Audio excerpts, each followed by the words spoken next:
You know, when I started reading a quote-unquote FNAF fanfiction, I did not expect it to overtake The Hellbound Heart by Clive Barker, you know, the book Hellraiser is based on, as my favourite book. But it did. And honestly, not enough people have given the story a shot. So here, I'm going to try to sell you on this story, because it's really good. It's really good. I should say that the story takes a while to warm up. About the first 4 to 6 chapter region is when I really started getting into the story, as an example. Also, when I say FNAF fanfiction, I mean it loosely. It's really its own story. It makes a few references to FNAF via locations and other things. But the main thing it takes from FNAF is the character designs and names. And even then, the characters are also based on one of the author's T.G. Weaver's versions of these characters, so even then. The main reason to read the story is by far the characters.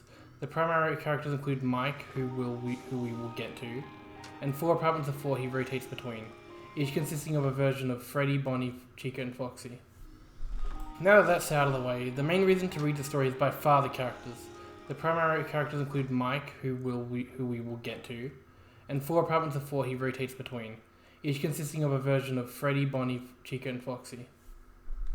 With that being said, the character writing in the story is just so on point. Everyone is written in such a way where no one really feels like a cardboard cutout, except for one bit is a spoiler. Everyone just feels like a real person with their own turmoil and faults, while never going overboard into overbearing territory and keeping it well balanced, with the more good and fun sides of their personality. Even characters you would assume would be throwaway jerks like the landlord Marion are shown in a humanizing light. And with how well written everyone is, the emotional scenes always pack a really strong punch.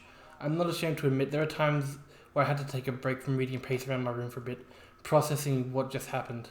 There are times where I almost started crying. That's how well these scenes are handled. Now, specifically onto Mike. When I first started reading the story, I assumed Mike was just going to be a blank slate protagonist. But I'm so glad he wasn't. But I'm so glad he wasn't. And was instead not only a fully fleshed-out character who was a nice guy, but inside harbors a very strong sense of pride and self-importance, which he's forced to confront, which forces him to grow as a character. However, speaking of Mike leads into one of the things in roommates that I can say I dislike, being almost every woman character hits on Mike in some way. Not saying it should never happen, but it's really noticeable when almost all of them do it.